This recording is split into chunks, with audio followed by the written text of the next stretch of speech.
네, 안녕하십니까. 네, 지금 그 한일 갈등 관련해서 한일 양국 지식인들이 서구 언론에 기고한 글들이 눈에 띄었다고 어떤 내용입니까?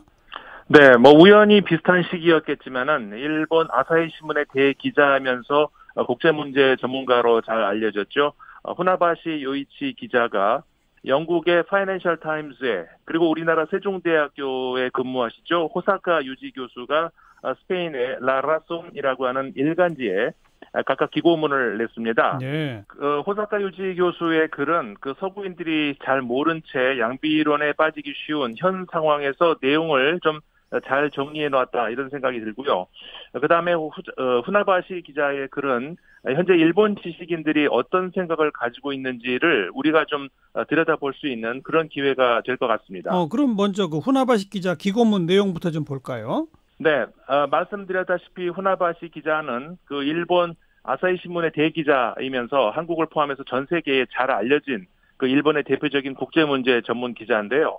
후나바시 기자는 현재 동북아시아의 한국과 일본 사이에서 전개되고 있는 그런 위기 상황과 관련해서 한국과 미국, 일본 세 나라의 지도자들이 명심하면 좋을 세 가지 조언을 하고 있습니다. 네. 먼저 일본 정부를 향한 후나바시 기자의 조언은 한일 간의 기술 협력 체제를 깨뜨리지 말아야 한다는 점인데요. 네.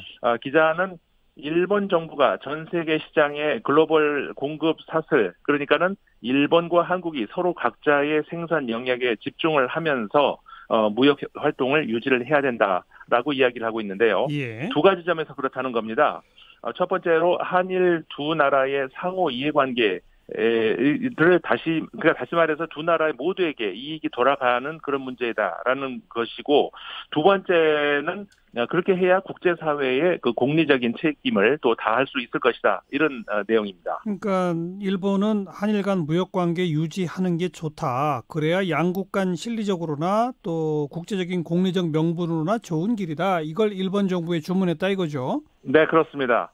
물론 뭐 일본이 자주 국가고 또 수출에 대해서 그래서 자주권을 가지고 있는 건 당연하지만은 그 규정이 공정해야 되고 투명해야 된다, 이렇게 말을 하고 있고요. 예. 특히 그 반도체 분야에서 일본의 소재 그리고 한국의 기량이 결합되는 것은 앞으로도 점점 추구해야 될 일이지 훼손해야 될 일이 아니다, 이렇게 말을 하고 있습니다. 네. 그러면서 한국은 그 일본의 파트너이지 경쟁자가 아니라면서 한국에 대해서 일본산 화학 소재 수출을 막는 것은 분명히 잘못된 일이다, 이렇게 지적을 하고 있습니다. 그러니까 일본의 경제 보복, 경제 제재 잘못됐다라고 따끔하게 지적을 한 거네요. 그렇죠.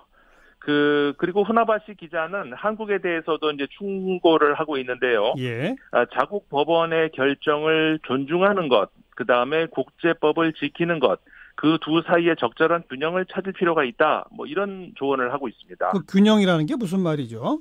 그러니까 자국 법원, 그러니까 우리나라 한국 법원의 결정이라는 것이 이제 짐작하시겠습니다만은 지난해 10월 일본의 침략 전쟁 당시에 강제징용 노동 피해자들에 대해서 한국 대법원이 배상하라는 그런 판결을 이제 한국 대법원이 내렸었죠. 그걸 예. 의미하는 것이고요. 예. 국제법이라고 하는 것은 1951년도 미국을 비롯해서 2차 세계대전 승전국들과 그 일본 사이에 체결된 그 샌프란시스코 조약, 그걸 얘기하는 겁니다. 그리고 또 하나가 이제 1965년도 한일 간에 체결됐던 기본 협정을 포함해서 이제 그 네 가지 협정, 그걸 말하는 것이죠. 근데 그 사이에서 적절한 균형을 찾으란 얘기는 그 뭔가 모순이 있으니까 균형을 찾으란 얘기일 텐데 우리는 모순이 없다는 거고, 이 후나바시 기자는 뭐가 모순이라는 거죠? 그러니까 바로 이 부분이 그 일본 지식인들이 가지고 있는 현 한일 관계의 기본 인식이라는 건데요. 예. 그 좀 자세히 볼 필요가 있는 것 같습니다. 그러니까는 이 샌프란시스코 협정이라는 거는 일본의 패망 이후에 연합군이 일본을 점령한 상태에서, 특히 미국이 중심이 돼서 미 군정을 실시하다가 이 미 군정 체제를 종식하는 그 협정을 말하는 것이죠. 그렇죠. 그러면서 일본이 그 자국 영토에 대한 자주권 이야기할 때 흔히 근거로 삼는 조약이 그 샌프란시스코 조약이잖아요. 네, 그렇습니다. 특히 우리나라와 관련해서 그 독도 문제, 이 문제에서 자신들의 주장을 할 때 근거로 흔히 삼고 있는 건데, 거기 문구가 이런 게 있죠. 제주도, 거문도 및 울릉도를 포함한 한국에 대한 모든 권리 청원을 포기한다. 근데 이 문구에 독도가 빠져 있기 때문에 독도는 일본이 포기한 게 아니다. 이런 말도 안 되는 해석을 하고 있는 그 근거가 되는 건데 예.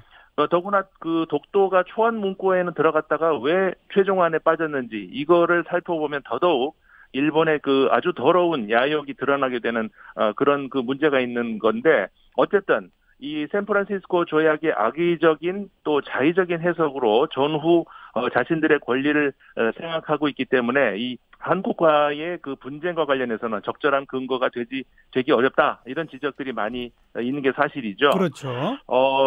그리고 그 1965년도 한일 협정과 관련해서도 이 협정은 엄연히 그 국가 간 협정에 해당하고 후나바시 기자가 말하는 그 한국 법원의 결정은 개인과 기업 간의 문제에 대한 판결이었다는 점에서 전혀 관계가 없는 사안이라는 걸 그 일본이 계속 무시하거나 심지어 그 지식인들마저도 아니면은 의도적인 왜곡을 하고 있는 그런 현 상황을 다시 한번 잘 보여주는 그런 내용이라고 할 수가 있겠습니다. 아니 일본 정부도 얼마 전까지는 65년 한일 협정은 기업이나 개인 간의 문제와는 관련이 없다. 이 점을 인정해 왔잖아요. 네, 그렇죠. 그리고 또 그 일본 외상이죠. 고노 외상 역시 본인 입으로 스스로 그런 입장을 취하다가 최근에 정반대로 뒤집은 그런 게 된 거고요. 예. 어쨌든 한국 정부에 대한 조언이라는 것은 그 2차 세계대전 이후에 승전국들이 당시의 상황에 맞춰서 급조해 놓은 그런 체제를 그것도 또 악의적으로 해석을 하고 있고 그 한일 협정과 관련해서도 자신들의 그 입장을 최근에 완전히 반대로 뒤집으면서 뭐 거기에 대한 설명은커녕 왜곡된 주장만 계속 되풀이하고 있는 건데 네. 이 후나바시 기자가 말하고 있는 그러니까 국내법과 국제법 사이의 균형을 맞추라 이런 말에 대해서도 사실 그 뒤에 있는 사실관계를 짚어보면은 전혀 맞지 않는다는 것을 또 쉽게 알 수가 있습니다. 결국 한국에 대한 조언이라는 것도 결국은 기존 현 체제 흔들지 말아라 이런 기조가 깔려 있는 거 아니에요? 네, 맞습니다. 후나바시 기자의 조언이라고 하는 것이 그 일본 정부에 대한 조언도 그렇고 또 지금 방금 본 한국 정부에 대한 조언도 결국 자세히 들여다보면은 이 근본적인 문제에 대한 기자로서 또는 학자로서 비판적인 인식보다는 현 체제가 이러니 이거를 흔들지 말아야 된다. 이런 그 체제 수호적인 자세에서 출발하고 있다고 할 수가 있는데요. 예. 이런 수구적인 시각은 그 자체가 거짓이 없을 때는 그 뭐 체제 유지로서의 툴로서 가치가 있겠다고 할 수 있겠지만은 현재 한일 관계처럼 왜곡과 모순, 은폐가 뒤섞여 있는 그런 역사의 그늘진 모습일 경우에는 부패와 부식이 더 심각해진다는 점, 이거를 좀 일본 지식인들은 이해할 필요가 있을 것 같습니다. 네. 일본 정부, 한국 정부에 대한 이제 조언이라는 거 정리해봤는데 미국 정부에 대해서는 뭐라고 합니까, 후나바시 기자가? 네, 후나바시 기자 이런 체제 수호적인 시각이 미국에 대한 조언을 보면 더 확실하게 좀 드러나는데요. 미국 정부에 대해서 후나바시 기자는 동맹국들에 대해서 일관성 있는 정책을 결정하고 그것을 따를 필요가 있다 이렇게 주문을 하고 있습니다. 다시 말하면은 한국과 일본에 대해서 두 나라가 신뢰할 수 있는 그런 정책들을 미국이 일관되게 추진할 필요가 있다면서 하지만 현 트럼프 정부는 그 동아시아에 대해서 방관적 기조를 유지하고 있다 이런 비판을 하고 있는 건데요. 예. 근데 그 후나바시 기자의 이런 조언의 근거 역시 또 잘 들여다보면은 동북아시아의 현 안보 상황에 대한 미국과 일본의 그 지배 세력이 어떤 생각을 가지고 있는지 잘 드러나고 있는데 네. 중국과 러시아라는 대륙 세력, 그다음에 미국과 일본이라는 해양 세력의 충돌 지역으로서 이 한반도를 바라보고 있다는 점입니다. 그래서 한반도가 반으로 나눠 있는 것에 대해서 충분한 납득할 이유가 있는 것이고, 그래서 북쪽은 대륙 세력, 남쪽은 해양 세력으로 이게 합쳐질 수밖에 없다. 이런 그 한반도 분단의 고착화를 기정사실화하는 그런 명분으로 삼고 있는 그 논거가 깔려 있다는 점을 알 필요가 있을 것 같습니다. 네, 결국 후나바시 기자의 그 인식은 일본 현 집권 세력이 가지고 있는 한반도 관련 기본 인식을 그대로 드러내고 있는 거네요. 네. 그렇죠. 자, 그다음 우리 그 호사카 유지 교수의 기고문은 어떤 내용입니까? 이거는 그 스페인의 일간지인데요. 라라손의 그 지난달 31일자에 보도된 내용입니다. 호사카 교수는 한일 관계의 긴 역사를 조명을 하고 있는데요. 과거 활발한 관계를 가졌던 두 나라가 일본의 전국 시대에 이르르면서 관계가 악화가 됐고 그렇게 이제 그 이후에 또 다시 호전과 악화를 반복하다가 그 한일 양국은 그 65년도 한일 기본협정, 그다음에 네 가지 부수적인 한일 협정을 체결을 하게 됐는데 그 현재 문제가 되고 있는 청구권 협정의 경우에 과거 일본 정부도 이 배상 문제는 청구권 협정에 포함되지 않는다. 다시 말해서 피해자들은 일본 기업을 상대로 소송을 제기할 수 있다. 이런 입장을 가지고 있다가 갑자기 최근에 입장을 바꿔서 일본의 국내법을 개정했다. 이렇게 설명을 하고 있습니다. 그래서 일본 정부도 그 청구권 협정과 개인 소송은 무관하다고 인정했기 때문에 일본에서도 소송이 있었던 거 아닙니까? 네, 그렇죠. 그래서 그 강제 노동 피해자들이 일본 법정에서 소송을 하기도 했었는데, 그러다가 피해자들이 한국 법원으로 소송을 옮기게 된 건데, 그 즈음에 대해서 이제 설명을 호사카 교수가 자세히 하고 있거든요. 일본이 국내법을 개정하면서 그 이 피해자들의 소송의 길이 막혀버렸다는 겁니다. 네. 아마 우리 청취자분들 중에서도 이 관련해서 이제 그 당시 기억하시는 분들이 있을 텐데요. 그렇게 되면서 이제 강제 노동 피해자들이 한국 법원에서 소송을 이제 제기하게 된 거였다는 거죠. 그래서 한국 법원은 이 국제법과 국내법에 의거해서 판결을 내린 거고요. 결국 입장을 번복한 거는 일본 정부고 오히려 국제법을 존중한 판결은 한국 법원이 내린 것이다. 이렇게 볼 수가 있는 건데 그렇게 해서 나온 판결이 지난해 10월 신일본제철 패소 판결이 나오게 된 거죠. 호사카 교수는 이렇게 되면서 일본이 결국은 경제 보복을 진행하게 된 것이다. 이렇게 지적을 하고 있습니다. 그러니까 서구 사람들은 그 한국과 일본을 잘 모르니까 그냥 양비론에 빠지기가 쉬운데 근데 호사카 유지 교수가 사실관계를 아주 정확하게 짚어내는 그런 설명의 기고문을 게재한 거군요. 네, 맞습니다. 그 호사카 교수는 고노다로 일본 외상의 말바꾸기 조금 전에도 우리 말씀 나눴습니다만 그것도 이제 지적을 하고 있는데 고노 외상은 지난 2018년도 일본 참의원 예산위원회에서 65년도 한일 청구권 협정에는 배상 문제가 포함되지 않았고 그래서 개인 청구권은 소멸되지 않았다. 이렇게 인정을 했다면서 그럼에도 일본 정부는 그 이후에 말을 바꿔서 국제법 운운하고 있다. 이런 지적을 하고 있습니다.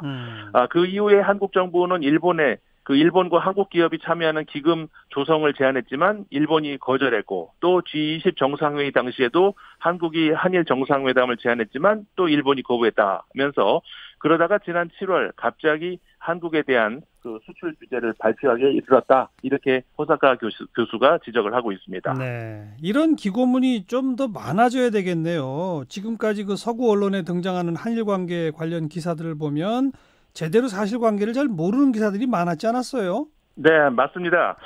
사실 저도 그 일본의 보수 언론들을 계속 모니터링 하다 보면은 한국에 대한 그 사실관계를 상당 부분 왜곡하면서 일본 국민들에게 잘못 정보를 주고 있다는 생각이 많이 들고요.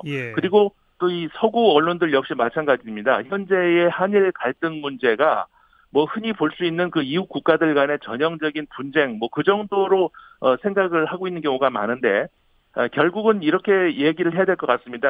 모든 분쟁의 해결에는 복수보다는 포용을 해야 된다. 이것이 국제법의 근간이고 그게 또 역시 그 샌프란시스코 협정의 근간이기도 했는데 하지만은 중요한 사실은 일본이 잊고 있는 것은 뭐냐면은 그 포용의 전제에는 가해자 측의 진솔한 인정을 전제로 해야 된다는 것.